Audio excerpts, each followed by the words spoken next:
Welcome back. आप देख रहे हैं डंके की चोट पर। देश में फिर से बढ़ रहे कोरोना को देखते हुए उत्तर प्रदेश में मुहर्रम के दिन कोई भी जुलूस या ताजिया निकालने की इजाजत नहीं दी गई। इसके लिए डीजीपी मुकुल गोयल ने गाइडलाइंस जारी की है, लेकिन गाइडलाइंस सामने आते ही इस पर हंगामा शुरू हो गया है। धर्म गुरुओं को पुलिस गाइडलाइंस में डीजीपी द्वारा इस्तेमाल की गई भाषा पर आपत्ति है।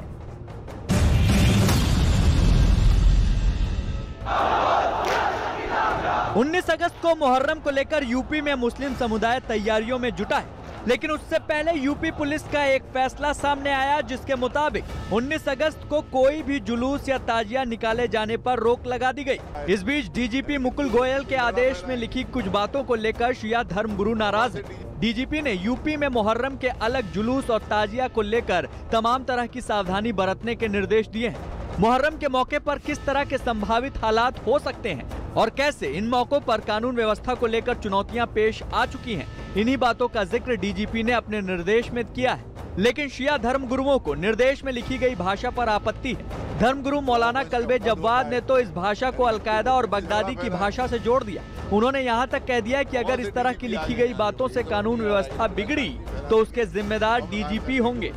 हकीकत में ये गाइडलाइन नहीं है जो हमारे हाथ में है, बल्कि ये मुहर्रम मनाने वालों पर झूठे इल्ज़ाम का और गंदे इल्ज़ामात का पुलंदा है पूरा।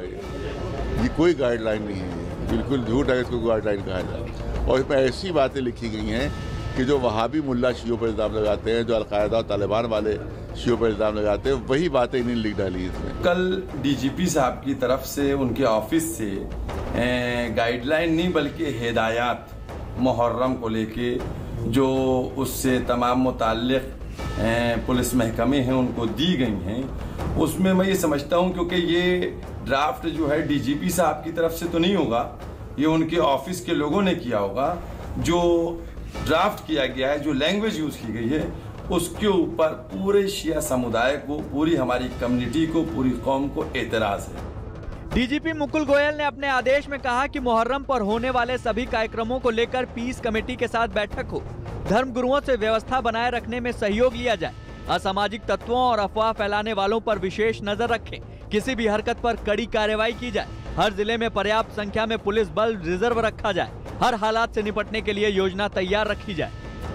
यही नहीं, धर्म गुरुओं ने अपने समुदाय के लोगों को प्रशासन का समर्थन तब तक नहीं करने के निर्देश दिए जब तक डीजीपी गाइडलाइंस का ड्राफ्ट न बदल दे।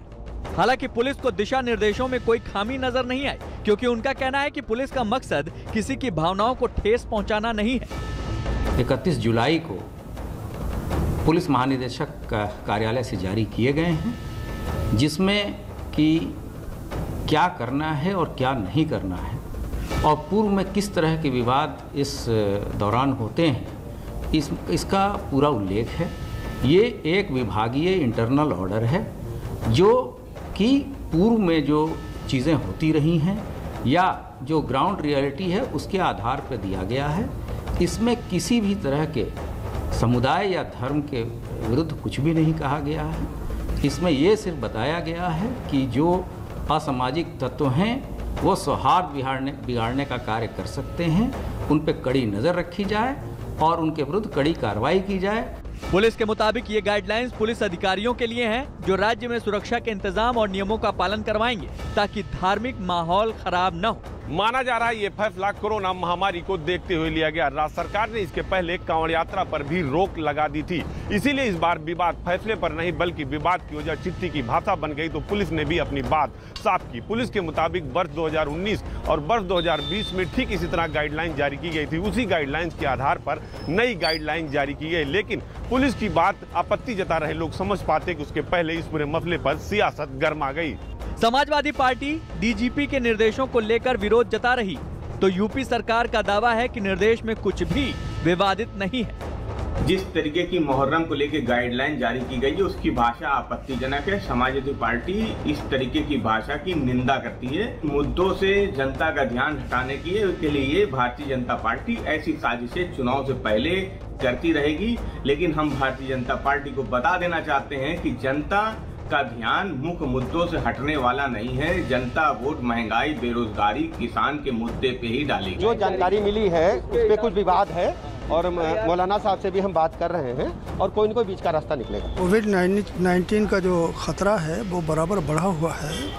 सारे देश के वैज्ञानिक डॉक्टर्स का ये कथन है, उसके आधार पर सरकार ने जो भी निर्देश दिए हैं उसका सभी लोगों को पालन करना चाहिए। किसी भी धर्म संप्रदाय के लोगों को हमारा कर्तव्य बनता है कि हम सरकार के निर्देशों का पालन करें। यूपी पुलिस की गाइडलाइन से साफ है कि उसने मुहर्रम के संवेदनशील मौके पर कानून व्यवस्था को काबू में रखने की कोशिश के तहत कुछ खास बातें बताई हैं। हालांकि इसमें इतिहास की कुछ बातों और विवादों का जिक्र किया गया है। शायद उसे लेकर धर्मगुरु खफा है। मुहर्रम में पैगंबर हजरत मोहम्मद के नाती हजरत इमाम हुसैन समेत करबला में हुई 72 लोगों की शहादत को याद करते हुए मातम मनाया जाता है। हालांकि पिछले साल की तरह इस बार भी कोरोना के मद्देनजर यूपी में मुहर्रम में जुलूस और ताजिया निकालने की इजाजत नहीं दी गई। ऐसे में पुलिस की गाइडलाइंस में लिखी गई भाषा पर विवाद से मामला सियासी रंग लेने लगा है। अफगानिस्तान सरकार और तालिबान के बीच जंग का सबसे खतरनाक वीडियो सामने आया है। अफगानिस्तान सरकार ने दावा किया है कि उन्होंने कई इलाकों में तालिबान के अड्डों पर स्ट्राइक की है। दावा किया गया है कि 48 घंटे में करीब 300 तालिबानी आतंकियों को मार गिराया गया है।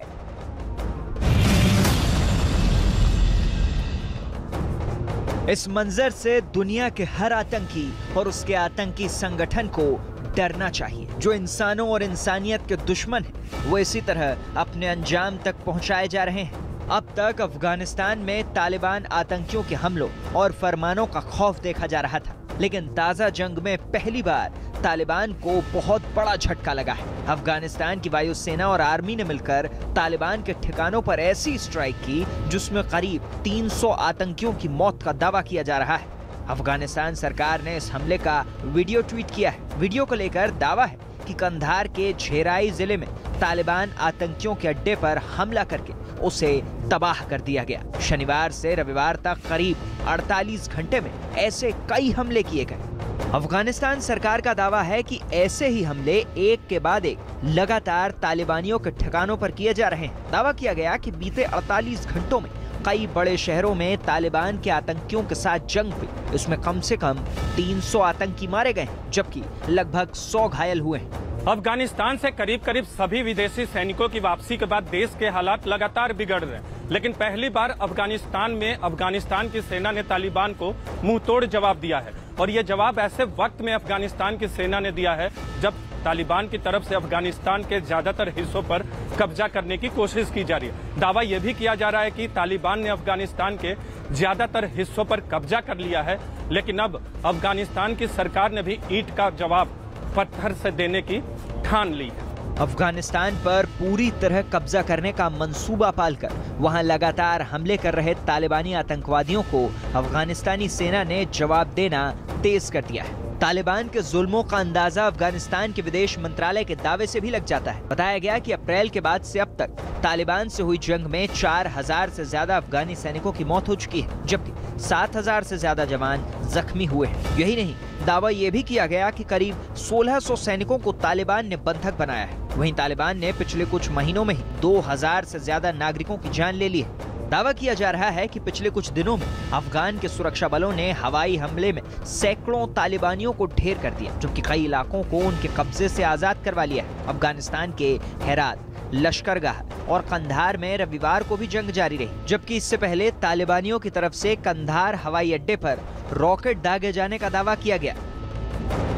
अब तक अफगानिस्तान पर तालिबान के भयानक हमले जारी थे, लेकिन इस जंग में पहली बार तालिबान पर ऐसा हमला हुआ जिसने उसकी तबाही का मंजर दुनिया को दिखाया है। यानी तालिबान को यह समझना होगा कि अगर वो नागरिकों पर हमले करेगा तो उसे मुंह तोड़ जवाब जरूर मिलेगा।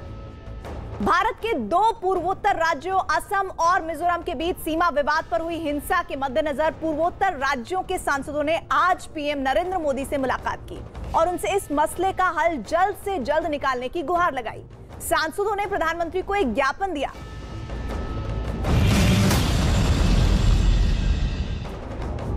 एलएसी पर भारत और चीन के बीच सीमा पर तनाव अब भी कायम है। इस उलझन से निपटने के लिए भारत के सुरक्षा बल लगातार मोर्चाबंदी कर रहे हैं। मगर इसी बीच उत्तर पूर्व के दो राज्यों असम और मिजोरम के बीच सीमा विवाद फिर भड़क उठा। असम के कछार जिले और मिजोरम के कोलसीब जिले के बॉर्डर पर जो हिंसक झड़पें हुई, उसने इस इलाके में हालात तनावपूर्ण कर दिए। हालांकि हिंसा की भड़कती चिंगारी को ठंडा करने के लिए दोनों ही राज्यों ने अपने अपने बॉर्डर पर सुरक्षा बल तैनात कर दिए हैं, लेकिन यहाँ की खामोशी सभी को डरा रही है और इन हालातों ने पूर्वोत्तर से लेकर दिल्ली तक सभी के माथे पर बल पैदा कर दिए हैं। पूर्वोत्तर में भड़की हिंसा की इस आग को ठंडा करने की गरज से पूर्वोत्तर राज्यों के सांसदों ने आज प्रधानमंत्री नरेंद्र मोदी से मुलाकात की और जो बॉर्डर इशू है उसको ठीक करने के लिए दोनों राज्य और भारत सरकार की ओर से प्रधानमंत्री जी का विजन और हमारे गृह मंत्री जी का जो लगातार नॉर्थ ईस्ट के बारे में जो एग्जीक्यूट कर रहे हैं काम, ये सारा मिला जुला करके हम मानते हैं कि नॉर्थ ईस्ट में शांति होगा। मिजोरम और असम का ये झगड़ा करीब 49 साल पुराना है। मिजोरम 1972 में केंद्र शासित प्रदेश और 1987 में एक राज्य के रूप में अस्तित्व में आया। असम के बराक घाटी के जिले कछार, करीमगंज और हैलाकांडिये और मिजोरम के 3 जिले आइजोल, कोलासिब और मामित के साथ 164 किलोमीटर लंबी बॉर्डर साझा करते हैं। असम के कछार जिले में लुशाई हिल्स के इलाके को मिजोरम बनाया गया। 1933 की अधिसूचना के जरिए लुशाई हिल्स और मणिपुर का सीमांकन किया गया था, जबकि मिजोरम सीमांकन की 1875 की अधिसूचना मानता है, जबकि असम सरकार 1933 की अधिसूचना का ही पालन करती है। मिजोरम ने दावा किया है कि उसकी सीमा पर असम ने उसके 509 वर्ग मील क्षेत्र पर कब्जा कर लिया है। 1875 के वन विभाग के एक नोटिफिकेशन की वजह से असम और मिजोरम के बीच सीमा का निर्धारण नहीं हो पाया। हालांकि शुरुआत में दोनों एक सीमा पर सहमत थे, लेकिन मिजोरम ने असम पर अतिक्रमण का आरोप लगाया, जिसके बाद दोनों राज्यों के बीच तनाव बढ़ गया और चिंगारी भड़क गई। कई दफा तो दोनों राज्यों के बीच खूनी संघर्ष की नौबत भी आ गई, लेकिन गृह मंत्रालय के हस्तक्षेप के बाद मामला शांत हुआ। कांग्रेस ने पूर्वोत्तर के 2 राज्यों के बीच छिड़े इस झगड़े को सियासी मुद्दा बनाते हुए केंद्र सरकार पर निशाना साधा। बात यह है कि ये सरकार की और खासकर हमारा गृह मंत्रालय की सबसे बड़ा नाकामियां है। अगर नहीं हो तो अमित शाह जी वहां से घूम के आने का तुरंत बाद ऐसा क्यों होता? इस बीच असम के मुख्यमंत्री ने समस्या को सुलझाने की दिशा में पहल के संकेत दिए और मिजोरम के सांसद के वेल्लवेना के खिलाफ दर्ज FIR को वापस लेने का निर्देश दिया है, जबकि इस मामले को तूल देने के लिए कांग्रेस पर पलटवार कर दिया। Assam wants peace, Assam wants tranquility, Assam wants to do development activity for our citizen. I am not going to provoke anything. इस बीच असम और मिजोरम दोनों ही राज्यों के मुख्यमंत्रियों ने इस विवाद को सुलझाने की गरज से जो ट्वीट किए, उसका सभी ने दिल खोलकर स्वागत किया। असम मिजोरम सीमा पर बढ़े झगड़े और झगड़े के बाद बढ़े तनाव ने वहां के आम लोगों की जिंदगी पर बड़ा असर डाला है। नेशनल हाईवे 306 को मिजोरम की लाइफलाइन भी कहा जाता है। इस हाईवे पर गाड़ियों की आवाजाही पूरे तरीके से बंद है, जिससे यहाँ के लोगों की जिंदगी भी ठप हो गई। असम और मिजोरम के मुख्यमंत्री के बीच सोमवार को भी वार्ता का एक दौर हुआ और हालात सामान्य करने पर सहमति भी बनी, लेकिन सहमति को हिंसा की आग से झुलसती जमीन पर उतारना एक बड़ी चुनौती है।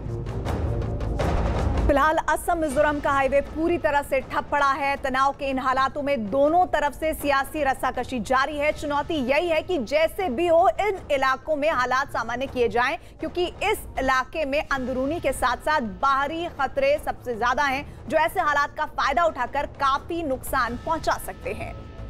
टोक्यो ओलंपिक्स में भारत की महिला हॉकी टीम ने इतिहास रच दिया है। पहली बार भारतीय महिला हॉकी टीम ओलंपिक्स के सेमीफाइनल में पहुंची। क्वार्टर फाइनल में भारतीय महिला टीम ने ऑस्ट्रेलिया की मजबूत चुनौती को 1-0 से चकनाचूर करके अपने लिए 4 सर्वश्रेष्ठ टीम में जगह बनाकर साबित कर दिया कि हिंदुस्तान की लड़कियां दुनिया का कोई भी मैदान मारने का दम भी रखती हैं और हौसला भी।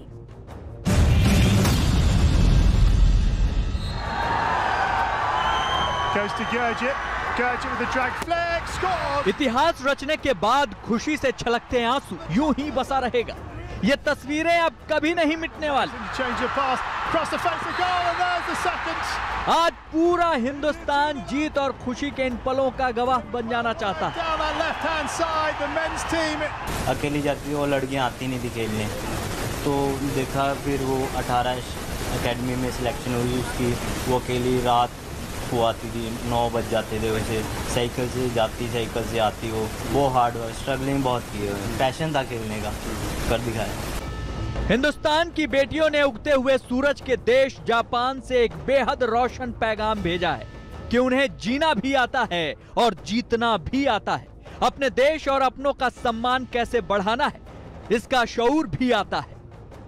इन बेटियों ने तो वो कारनामा कर दिखाया जिसके बारे में कोई भी खुलकर बात नहीं कर पा रहा था, लेकिन अब इन्होंने कितनी आवाजों को आजादी दे दी। चक दे इंडिया की तर्ज पर यह चीयर फॉर इंडिया है, तभी तो खुशी के आंसू हिंदुस्तान की हर गली, हर मोहल्ले में छलक रहे हैं। और ये गवाही इन तस्वीरों ने दी है जिनमें हिंदुस्तानियों को टीम हॉकी का कबीर खान दिखाई दे रहा है।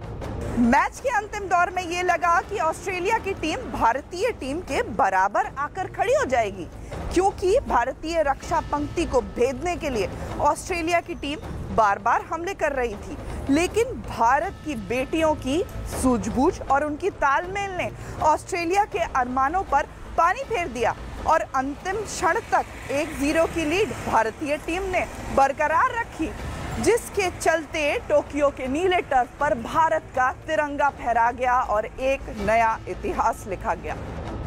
और जैसे ही भारत की महिला हॉकी ने ऐतिहासिक जीत दर्ज की, भारत में अदना से लेकर आला तक सभी के मुंह से एक साथ निकला, शाबाश। नहीं, मेरी आई थिंक जो इंतजार है वो खत्म होगी जब हम पोडियम पे होंगे। तो आई थिंक अभी तक बहुत अच्छा चला है और एक मैच का और सवाल है, so keep it up and let's go to the finals. Hindustan के लिए यह मौका ऐसा था जब हर एक हिंदुस्तानी इस बेमिसाल खुशी का हिस्सा बनना चाहता था। पहली बार हुआ है, हम सबके मस्तक गर्व से ऊंचे हो गए हैं और ये महिला हॉकी टीम और आगे बढ़े और मेडल्स कुछ लेके आए, लेकिन जो भी उन्होंने किया है अभी तक फैंटास्टिक। जिन बेटियों ने जापान की जमीन से जीत की एक खूबसूरत सौगात भेजी, उनके घर का आलम खुशी के आंसुओं से सराबोर था। जब इन लोगों ने 3 मैच लगातार हारे तो उसके बाद थोड़ी सी उम्मीदें हम लोग की कम हो गई थी, लेकिन जिस तरह से इंडिया ने वापस कम बैक किया है और जो आज का उनका प्रदर्शन है, तो हमारी उम्मीदें बढ़ गई हैं। And I wish, we all wish कि हम लोग जीतेंगे और गोल्ड लेके आएंगे। बहुत खुशी है बेटा, बहुत खुशी है। ये आंसू गवाही दे रहे थे कि उनकी बेटियों ने वाकई इस खुशी की बरसात में सराबोर होने से पहले कितना पसीना बहाया। फीलिंग बहुत अच्छी थी और ये पोती नहीं मेरी जूनियर श्वेता है, तो कामना करता हूँ कि ये भी आगे देश का नाम इसी तरह रोशन करे जिस तरह से श्वेता कर रही है। देश के प्रधानमंत्री नरेंद्र मोदी भी अपने ट्वीट के जरिए देश की बेटियों की कामयाबी में शरीक हुए।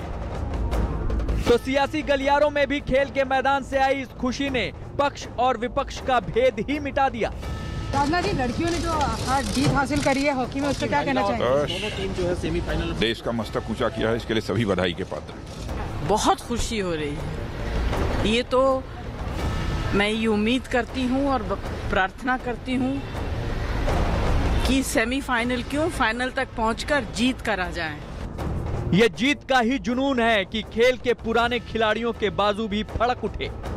ये गोल किया गया है, ये टीम गोल इसलिए किया गया कि टीम जो हमारी भारत की टीम, महिला की हॉकी टीम, एक टीम के रूप में खेली। कहीं किसी टूर्नामेंट में हम लोग सेमीफाइनल प्रवेश नहीं हुआ है। इस तरीके से आज परफॉर्म किया, रियली मैं पर्सनली काफ़ी सरप्राइज हुआ कि इस तरीके से परफॉर्मेंस पहले हमें कभी देखने को नहीं मिला था। भारत के खेल मंत्रियों को आमतौर पर ऐसे मौके कम ही मिलते हैं। जाहिर है ये किसी भी मंत्री के लिए बेहिसाब खुशियों का पल है, जिसे शायद वो शब्द ना दे सके। बहुत बहुत बधाई, शुभकामनाएं और अगले आने वाले बहुत महत्वपूर्ण मैचेस के लिए भी 135 करोड़ भारतीय की ओर से बहुत बहुत शुभकामनाएं। सचमुच भारतीय महिला हॉकी टीम की ये जीत अविस्मरणीय, अद्भुत और अद्वितीय है। भारतीय महिला हॉकी टीम की शानदार जीत पर ऑस्ट्रेलियाई हाई कमिश्नर बैरी ओफेरल ने गोलकीपर सविता पुनिया को ग्रेट वॉल ऑफ इंडिया की उपाधि दे दी। भारतीय महिला हॉकी टीम का सेमीफाइनल में सामना 4 अगस्त को अर्जेंटीना से होगा। ओलंपिक्स में इतिहास रचने वाली भारतीय महिला हॉकी टीम में शामिल मिजोरम की फॉरवर्ड प्लेयर लाल रेमसी यामी के परिवार से न्यूज 18 संवाददाता अमित पांडे ने खास बातचीत की। मिजोरम की वो बेटी जिसको है भारत पर नाज, क्योंकि वो बन चुकी है भारतीय ओलंपिक टीम की, महिला हॉकी टीम की मजबूत आधार। और कैसे है कैसे बनी है, क्योंकि हर मैच उन्होंने खेला है, इम्पोर्टेंट सपोर्ट उन्होंने प्रोवाइड किया है और जिस वजह से लगातार भारतीय टीम आगे बढ़ रही है।